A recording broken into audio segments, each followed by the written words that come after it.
and welcome to the Pekin First podcast. My name is Josh, and I get the absolute pleasure of serving as the online ministries director right here at Pekin First. And today I have some wonderful, wonderful guests with me. I have Dale. Say hello, Dale. Hello. And I also have John. How you doing? And these gentlemen are from Teen Challenge. Dale, what do you do at Teen Challenge? Intake coordinator. Okay. And then John, you are I'm a student. at Teen Challenge. Challenge. Okay. This is episode 80, and this is all about the ministry of Teen Challenge. We do this once a year. This weekend at our 10 o'clock service, well, actually starting at 9 o'clock, we're going to have a breakfast with the Teen Challenge guys and do a little networking and chatting. And so feel free to join us for that. And then at 10 o'clock, we're actually going to have some testimony from these guys and some music from these guys. It's always a great moment. Their families, some of the families are here. The guys are all here. It's a great energy in this place. So encourage you to come at 9 o'clock for breakfast and 10 o'clock for the 10 o'clock service. And you can also see that online on Facebook, YouTube, and at pekinfirst.org. All right. We start each one of our episodes out with this week's personal best. And where this actually came from is I attend a meeting. It's called an L15. And we start each of our meetings out with a business best and a personal best. And it changes the entire tone of the meeting. So I started doing this when we first started these podcasts, me and Sean. And I've just continued it. We don't do a business best, obviously, because the personal business is the business of the church, right? So we do a personal best. And I'll go ahead and start. My personal best this week is I got to spend some time with family this weekend.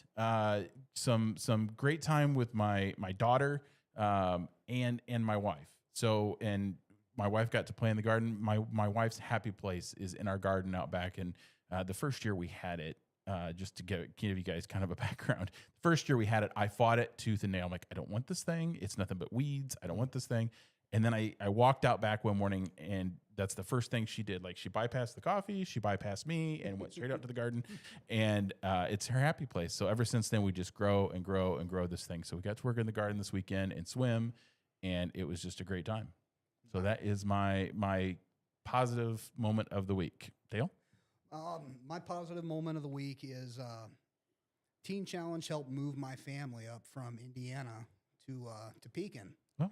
And just the brotherhood coming together, helping unpack my family, relocating them, a fresh start for them, being around my family. That's my best this week. That's huge. Yeah, sure. It's very big. 100%. Yeah. John?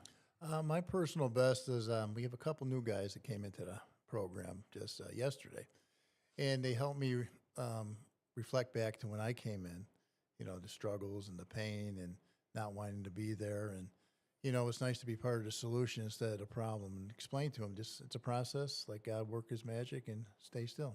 Awesome. Yeah, it's amazing. Even when you start a new career or you start a program or, a community something or other.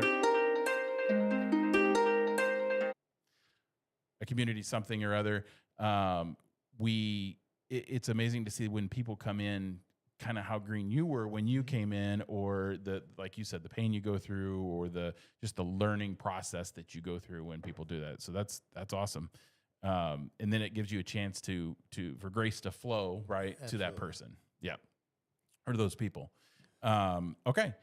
This is episode 80. This is all about Teen Challenge. So, Dale, I'm going to ask you first. We'll start with you about the intake process. So what happens if somebody needs help? How do they go about coming to Teen Challenge and getting that help? Okay. Well, we go to churches, a lot of different churches, and a lot of churches. The church out there, they hear about us, they hear the testimonies, they see what we have to offer, and we always tell them atcgm.org. Mm-hmm. You go online, fill an application out. As soon as the application gets filled out and they hit submit, it comes to me, the director, the other intake coordinator we have, Joe Rogers, and then we call them back immediately. We vet them and we try to get them in. We see where they're at in life. Yeah. So I'm gonna kick it over to John. So you go through the intake process. Tell us a little bit about your story. My testimony? Yeah. Okay. My name's John Talty. I'm from Chicago, Illinois, 59 years old, and I struggled with alcohol and drugs most of my adult life. I've had some brief sobriety through secular treatment programs, but nothing sustained. I was always missing something in my life. And with that said, I've been through 19 secular programs. I've been in and out of jail, been to prison, all due to my alcohol and drug addiction. I might not have got in trouble every time I drank and used drugs, but every time I was in trouble, that was involved. So what led me here is, I know I needed to get closer to the Lord Jesus Christ. And about 15 months ago, I went to a full diabetic coma for 27 days. I was found unresponsive on my kitchen floor by my brother Brendan, and, I was dead. They had to bring me back to life. 2 weeks into the coma, I died again. They said the doctor at that point wanted to pull me off life support. They didn't think I would be clinically have any brain activity because I've been dead too long. They thought if I did come out of it, I would not have any kind of real life. I would never walk again, maybe never talk again, and definitely wouldn't comprehend. Basically, be under the hospice care of somebody the rest of my life. It wasn't no quality of life. When I did come out of it, obviously, I'm here today. I came out of it, but I had to learn to walk again. I had to learn to talk again. I didn't know any of my family members when I came out. I just was, I was a mess physically. And with that said, you would think that I would have been grateful to the Lord, and I wasn't. I was angry that he didn't take me. I thought two things. Either he doesn't want me or I'm that bad, but people were saying he's not done with you yet. And I didn't buy that. So when I did come out, I have plenty of health issues with that. I'm type 2 diabetic. I have congestive heart failure. My heart's at 38%. High blood pressure, neuropathy, trouble walking. With all that said, they said if I ever did pick up a drink or a drug again, I would die. My heart I just wouldn't wake up. So with that said, that's what I wanted to do. God, you won't take me, I'll take myself. And in that moment of clarity that I did have in that hotel room, I thought, what am I doing? And I knew another 30-day program wouldn't be enough. And I've heard a Teen Challenge. Actually, the first time I ever heard of this program was through George W. Bush in a commencement speech. I heard about it.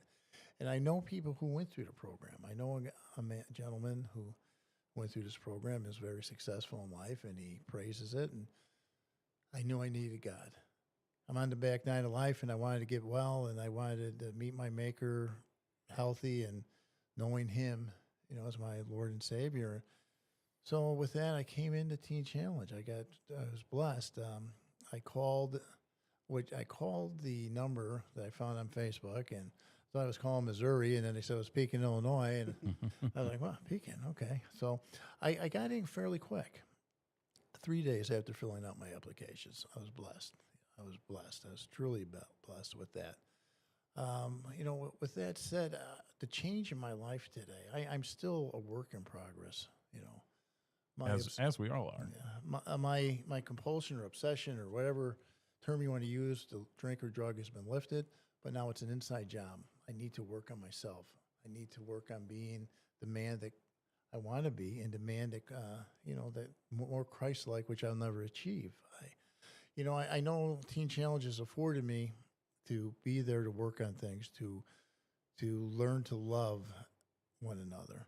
Something I struggled with, to be honest, but not, through scripture and Bible study and devotion and class and the wonderful staff, they help me. They know when I'm not right. They pull me aside and they talk to me. Coming in, though, however, there was a $1,500 intake fee, which I did not have. And as Jill mentioned, that when we do go to these churches, they help sponsor gentlemen like me to come in. I came into Teen Challenge with a bag of dirty clothes. Amen. I lost everything. I just said, I'm not going back. I'm not picking up. I'm coming right in. I didn't want to think about it. Do not pass go, just go. And I struggled in the beginning, But I have to say that God is working in me. You know, they say sometimes quickly, sometimes slowly. It's probably a little slower with me, but I am getting better. I'm feeling closer to the Lord. And I could not do it without being at Adult and Teen Challenge. There's no way I could do this on my own. And the year-long program is so much more beneficial because 30 days doesn't cut it. There's so much more. Putting the drink or the drug down is just a mere symptom of the problem that's going on with our lives. We have to get to the root. And 9 times out of 10, it's a void that we're filling. And my void was the lack of God. Gotcha. What an awesome, awesome story. And to stop functioning in your body twice, and then to be brought back, that's 100%. God's not done with you yet, right? No. God is not ready for you. God knows you can do more here, and that is an awesome, awesome testimony. And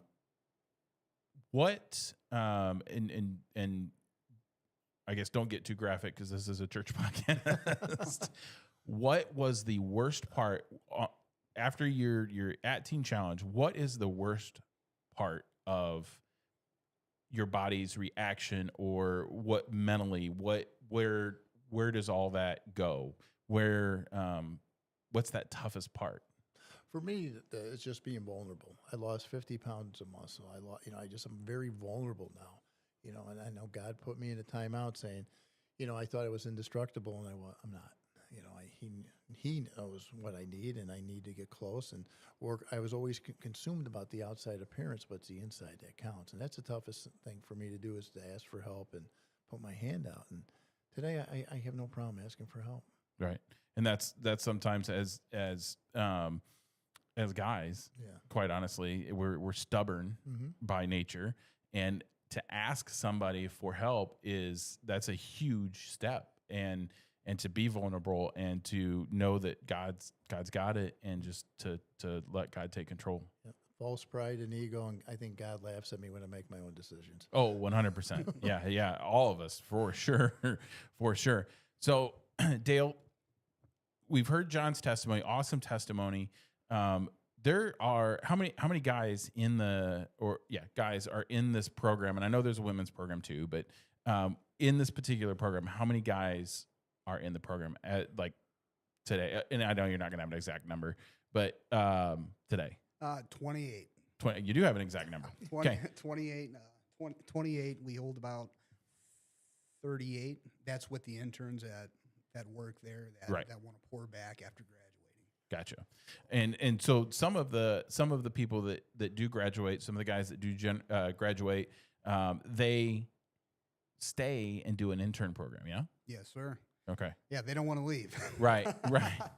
Well, and you become like a family. You know what I mean? It's a big family for sure, and I've been there. Last year we actually did the podcast from that beautiful prayer room that you all have that's on the lake. I loved. I've known about that place for a very long time. I grew up in Pekin. I was born and raised in Pekin, and I've grew up in Pekin. And I've actually been in that building before, and I've been in that space before.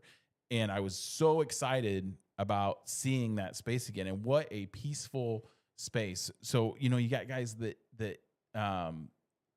you lean on each other, you become a family, and you got each other's back. And it's got to be hard to leave. And you want to pass that grace along as you know, after you graduate. Yeah. Yeah. A lot of guys, they want to pay it back. They know they're in a safe place. Everybody around them loves them. We want the best for them. They know that we seen them come in broken. Right. You know, like he said, asking for help, coming through them front doors was the hardest for them. So they were at their lowest point. And now this is the best version of themselves that they've probably ever seen. And they want to continue to stay in that. And it's amazing to see the restoration that God does in them, and they recognize that, and they actually give him praise and glory for it. Sure. Well, and you know, we talk about that all the time on this podcast, is, you know, God brings us through our experiences because there's somebody out there that you're going to, like, you can help that person with that personal experience. Yes. You know, so if it's alcohol, if it's drugs, if it's, you know, whatever that addiction is, or whatever whatever you're going through, somebody else is going to go through. There's a mental aspect to it, and you can help by relating with those experiences, even if they're not exactly the same, because not everybody's experience is exactly the same. But you can help walk somebody through that. And I think that's the intern program y'all have, I think is a great program, just because they're helping with their experience walk through that. And even if you don't do an intern program, you still have that experience of this is what it's like to go through Teen Challenge and go through being closer to God and just giving your life over to make you a better person. Oh, 100%. The one thing that not one thing, but one of the many things that I love about this ministry is, you always hear it takes one to know one. Mm-hmm. Well, every single person down to Joe Rogers, has went through this program. Yep. So we all have experienced a type of addiction, and we, coming through the program, asking for help, seeing that, hey, we can't do this on our own, scared, a bunch of people laying hands on you, praying for you, telling you it's going to be okay, getting a hug. You look at them like, what's wrong with this weirdo? Like, what's going on? Because that's not what the world shows. Right. The world doesn't show that, and they're identifying everything of the world their whole life, and they're coming into a new environment. Sure. So, every single person there has been through this program, and iron sharpens iron. We come alongside of them. They help us. We help them. And it's really a beautiful thing. It's a brotherhood that you'll have for the rest of your life. Yeah, for sure. Yeah. So while we're digging into the program, tell me a little bit about some of the ministries that happen through Teen Challenge, because I know, for example, you guys are coming here on Sunday, so there's that part of the ministry, the reaching out to the local churches and getting involved with the local churches, but there's also several aspects of the ministry as well. There's a construction piece, there's a store piece. Tell me a little bit about those pieces. Okay, so we have Compel Construction. It's cool. We got guys that come in, these guys have many trades. Mm-hmm. So they've been there for a few months.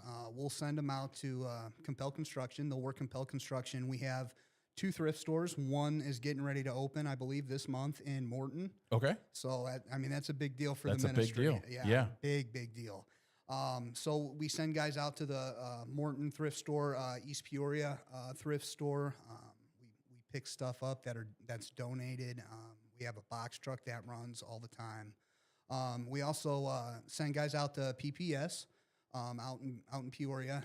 They package parts for Caterpillar. Okay. Same thing with Community Workshop, CWTC. Our guys go out there and they give back. It has to run on something. Right. So, Right. These guys come in, they have no structure. We'll send them out to work, and they'll come back. But yeah, there's a lot of moving parts, and I know when it's all said and done, the ministry is just growing so big. With what God's doing here, I don't see just 2 thrift stores and what we have now. It's inevitable. God's gonna grow it. Absolutely. And I've actually dealt with Compelled Construction. Everybody knows in my I call it my day job.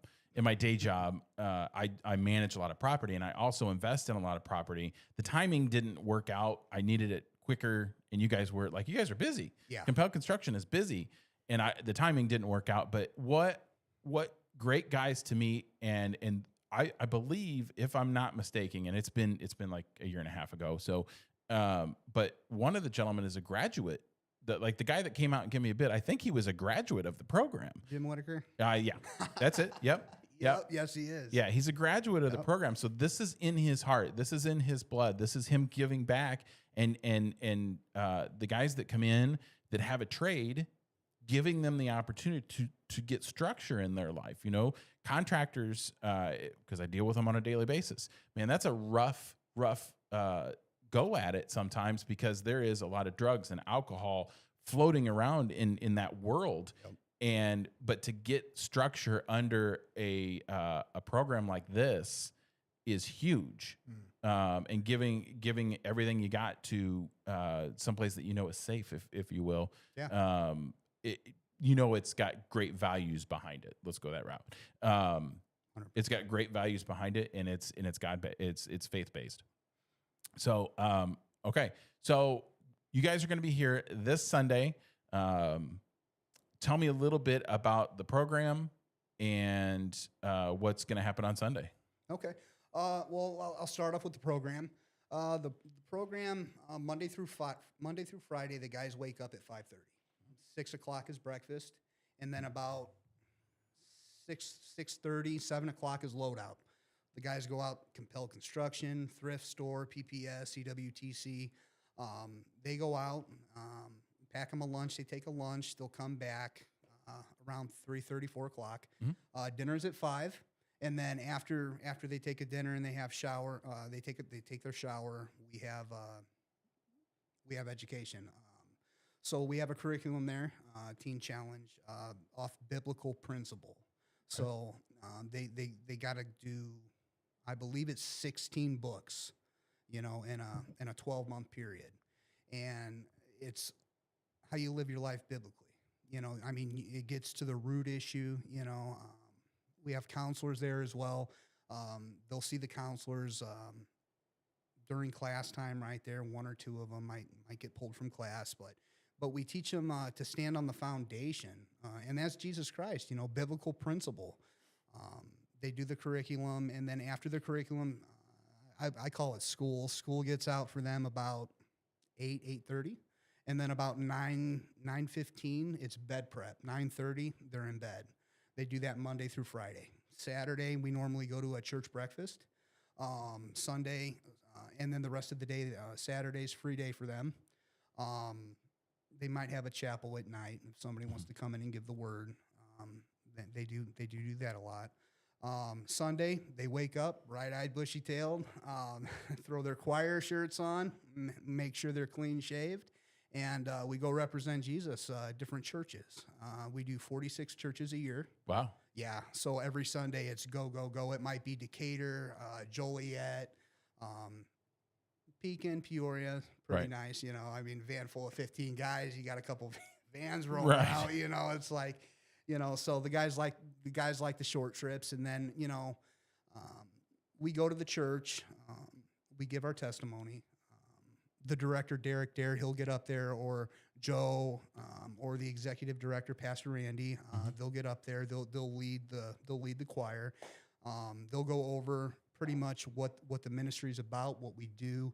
When we got started, talk about Dave Wilkerson, and we show what Jesus is doing. Like, Jesus hasn't stopped. He's continuously working in these guys' lives. And they get up and they do 4 choir songs. Sure. So when we're doing intake, that's the last thing I tell them is, by the way, hey, you got to get up on stage and you're going to do 4 choir songs with 30 other brothers, because they're not for it when they come in.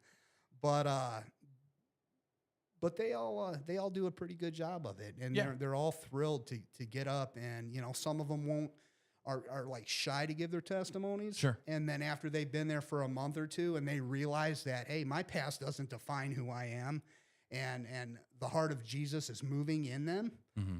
Man, you can't get them to stop up there giving their testimony. They can't wait. And we love to pray. Sometimes. A lot of times, somebody who has nothing could offer nothing, but you can always offer prayer. 100%. Always offer prayer. And that's something that our guys love and we really value and base everything on. You could always run to the Father. Somebody's going through an issue. You could lay hands and pray. And they know for a fact, from where their best thinking in life got them into a live-in residential discipleship program, they see God work firsthand in their life, so they know prayer works, and they love to give it back. Awesome. So, yeah. It's prayer is key part of faith, because God is somebody that you can talk to who doesn't have to have a structure when you talk to him. Right? There's no structure you have to talk to God, because God knows everything about you, right? You're not hiding anything from God, period, end of story. So it's an open-ended conversation. So I've been around this program. I've been a member of this church, I think, for 10 years ish. And I've been Nice. employed for quite a while. So I've been around this program a lot. I love this program. This is one of my favorite programs. I do know about this program that everyone has a life verse, right? Yes, Yes. every single person has a life verse. All right. So we're going to end the show like this. What is your life verse? Put me on the spot. Yeah. Matthew 6:24. You cannot serve two masters, for you will hate one and love the other, or either be devoted to one and despise the other. You cannot serve both God and money. I throw in both God and addiction. Wow. Mine is Luke 5:30. For I have not come for the righteous, but the sick and the sinner to repent. Awesome. Yeah.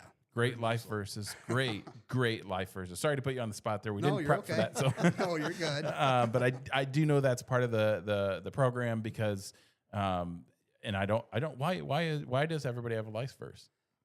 It's something that they write on their heart, so something that sticks out to them. So when they're going through a hard time, they can look back on it and they already know it. you Right. know, okay, so this is what I'm going through. This is the situation I'm at. They can now identify with it and they can speak the truth.